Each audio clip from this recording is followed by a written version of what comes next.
Greetings and welcome to the energy of Capricorn. This is Ron from Tarot of the Twin Sun. Tarot of the Twin Sun is a functional division within the Order of the Twin Sun. Please take only what you will. The 10th house is open. We shall be doing a prognostication for the month of August 2023 for the energy of Capricorn. Thank you for tuning in. We're going to go ahead and get started with a look into karma for the month of August 2023.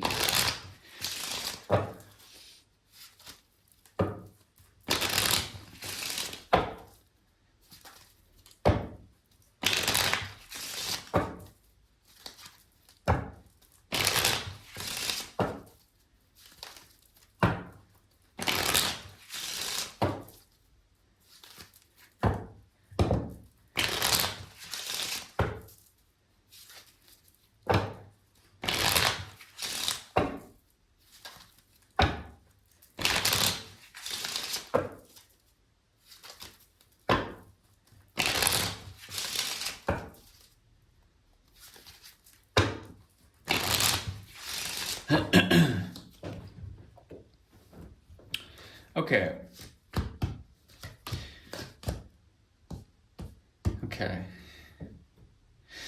So you've been working quite a bit, working in a way that provides a sense of security by focusing in on one thing. Now, here's the thing. You will be able to sort of figure out, at least in a quantum way, in the realm of the mechanical quantum, a way to to measure up something.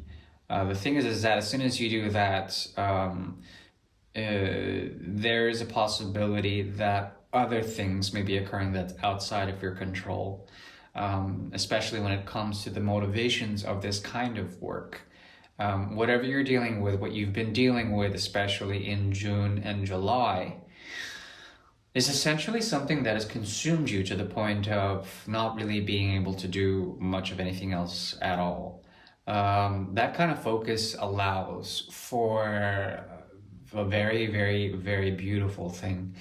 It allows for a method or a practice wherein your own self-reflective qualities push in the observable, push in one thing that you can focus on. The amount of focus that you've had is pretty intense.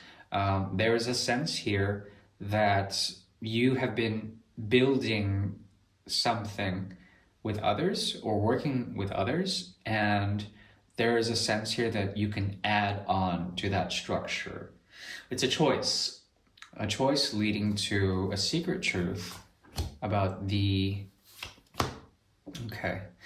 burden of stability, a burden of you. It's just like what you feel fulfilled by, what you feel that you can bring forward in terms of expectation is the truth that you will be stabilized by taking on this workload. The choice leads to two places. One is of the past, one is of the future. You can go back to the past to find a sense of restfulness in the way you've been doing things, in this sort of obsessive quality of focusing on one detail. But you have the other option of really trying to figure out what you can feel gives you a sense of value. Is it that you find your stability, or you find essentially in this work ethic the possibility to take on great responsibility? And is that truly your calling, just to take on responsibility? I'm really harping in on this. There is a choice. You can chill out in essentially a mode of doing things wherein your hard work will pay off according to your possibility of focusing in on one timeline or an aspect about that timeline. I'm talking about variables within that timeline, seeds, okay, different plant seeds that you've sown. You can choose one crop out of that and focus in on the methodology, the morphology, the growing sort of process of that particular crop in order so that you can be a master of its genesis. I'm talking here about the great mystery of procreation, of being grounded in productivity, of being grounded in a way of doing things that allows you to become a master of your reality. At the same time, does it fulfill you? There's something that the king wants to say, and I have to look a little bit deeper in this. Like, is there a sequence of fear? Is there something that you perhaps are repressing in terms of what you truly are here to live by, in terms of your own truth? Is your own truth hidden? Does it have to be known? What is this? What is this hidden? Does it have to do with an idea? Okay. So as you're doing the work that you're doing, as you've been doing the work that you're doing, there seems to be the impression that you are coming up with a truth or a new way to see things. You are being fed, let's say, from the ether, an idea. Okay, and ideas are gifts from the universe. They don't come from originality. No, they come from a place that is collective. It's shared. It's a gestalt.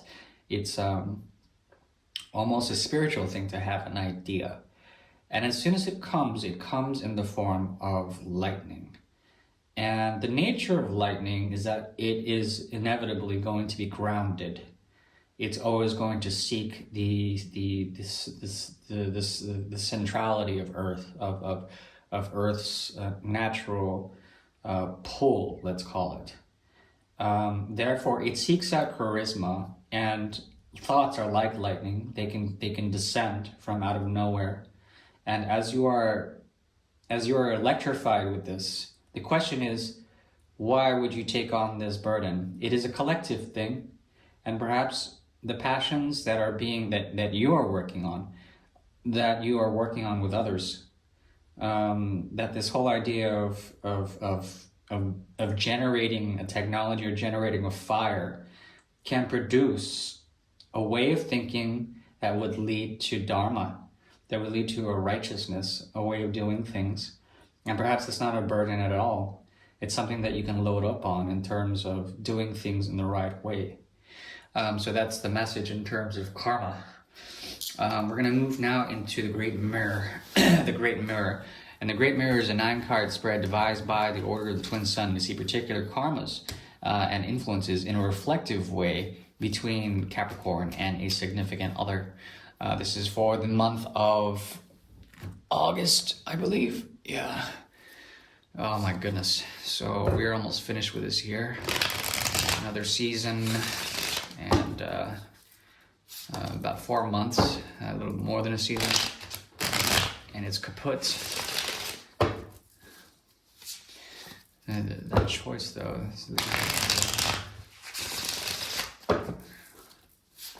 four, building. 1, 2, 3, 4. It's ready. Okay, you're dealing with someone here that you don't necessarily want to be dealing with, but you're willing to hear them out. They have a great deal of expectation. They also have Saturn sort of poking their butt. That's kind of annoying. Saturn's in retrograde, by the way, I believe. I believe it's also in Aquarius. So the antithesis to that would be the 5th house. And with all this Leonic energy, it could be very difficult to maintain.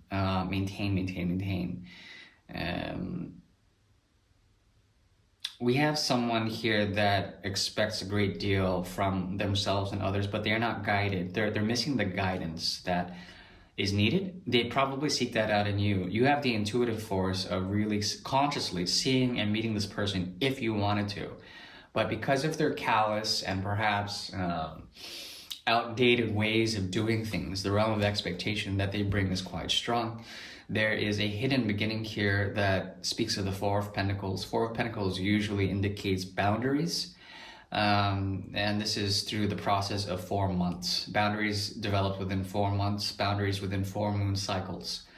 And it's un présent. There's something here about one nowness, one quality of now.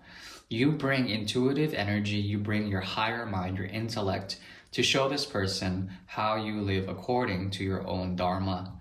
And this allows you to set your boundaries. Set your boundaries.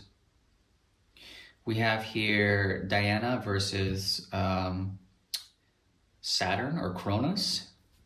Don't like that. There also is a possibility here. Oh goodness.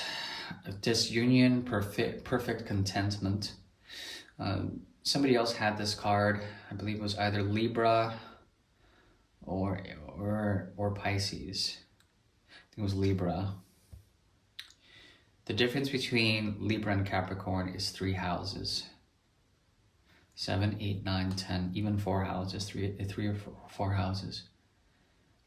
This speaks about the cardinal movement of earth to air. Cardinal air to earth. Yes. There's something about you that does not need to sacrifice anything more to this person if you've already done so, to offer up anything more to this person. They are dealing with, it would be the 6 of Pentacles, giving their time to other places, or perhaps trying to add the burden of expectation onto you, to throw that on you. I don't think this is a person to, if they have the right to do that, but they have also the world in reverse. That is what they expect from this. You have la pensée. Okay, here's the thing. You have already the intuitive grace, my dear Capricorn, to do what you will. If you wanted to cut this connection out, you could very easily. I don't think you really care much for this anymore in terms of really trying to live up to your own ideologies.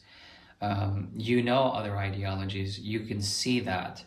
And perhaps what you are gifted at doing now is using the intuitive quality of the divine feminine to sort of get lost, to blend with the kind of grace and the mystery of things. You can appear as mysterious to this person. They wouldn't understand you. There's a realm of self-critique here. You are protected, but you're also sort of, you're locked into a way of thinking that is your bridge. So as soon as you try to cross over this bridge, you have a very gifted psychological or perhaps psychical way of approaching this. And you are here to prevent yourself from any incidents. Therefore, as soon as you try to cross this bridge, if you were to this person, there's something about the mirror wherein you would see your own self doing this, and then you would prevent yourself from doing this. You don't want any further incidents with this person, I think. Hence, this union. It's like Don Quixote lost their Quixote. The man from La Mancha lost their Sancho Panza, something like this. And with this, there's a pensive quality about you. You are able to embrace your own mystery, and in this, act in the highest of intellect, act in the most intuitive ways. At the same time, you wear a crown of thorns when you try to cross over into this connection. Observe. Your time for August when it comes to this connection is merely to observe, to be in the present, to make sure that your boundary is okay, that they're safe, they're not being transgressed in any sort of way. This person is locked out. They're heavily afflicted by Saturn and Mars, and they can't find a sense of order in things. It could be that they also have some other person or thing that they are beholden to, and then the world is stuck in the reverse. When the world is in the reverse, it means that they are really stuck in the sort of reality of things. They are fixed, especially with Leonic energy. They are fixed into their path. They cannot stray away from it. And even though you show the light, you know the light, they cannot do it. I'm seeing the same thing with Libras. There's a difference between the 10th house and the 7th house in that within 3 houses, 3 or 4 houses, There's an ability to seek out friends and then also and then pull back within. Seek out camaraderie, to seek out others and then pull back within. And that's the karma of trying to essentially do things in the service of others, but then it turning back on you. You ever try to like do something and then it turns out that that person completely disregards your very sentiment, your intention. It's like that. It's like you can't give a gift to someone who won't listen, who won't cooperate, who won't even accept it, who wouldn't see it for what it is, which is basically a human sort of experiment to connect with someone, to connect with someone in terms of that. I think you are safe, you're protected from this connection. It's important to know your own resources and how these cannot be penetrated, they cannot be stolen. This person is grounded by their own karma, and their very actions is preventing them from doing what they want to do, which is basically to expect and to dump onto you expectation. Do not allow this to happen. The difference here is that they are dealing with either a new beginning, they're seeking out a new beginning after a period of distance, or perhaps they're seeking out the Three of Pentacles, which they can't find themselves. They're trying to find order, a sense of order. So I think the outcome comes out to be this King of Cups in the reverse. When the King of Cups is in the reverse, the king is still. The king is very still. And it's exhausting, and there's a questioning of values. Is this valuable to me? Is this something that would give something or maintain a sense of what it is you wanted? What is it that you want? What is it that you truly want? The difference here is the Six of Cups. You are out to seek authentic situations. If you're coming to someone who is essentially trying to dump their own sort of karma on you, you know what? I'd say I would actively say not to seek that out. To observe the letter, to observe what signifies through their expectations, all of this on you. Please, make sure your boundaries are set. Make sure that the drawbridge is up, and make sure that you are protected in your own territory, in your own propriety. You can listen to them, but from a very critical distance. That's my advice in terms of this connection. I do thank you, my dear Capricorn. Hopefully you do have a very wonderful summer or winter, wherever you may be. Okay, that is the opposite of summer, right? Winter? Okay, yeah. All right, see ya.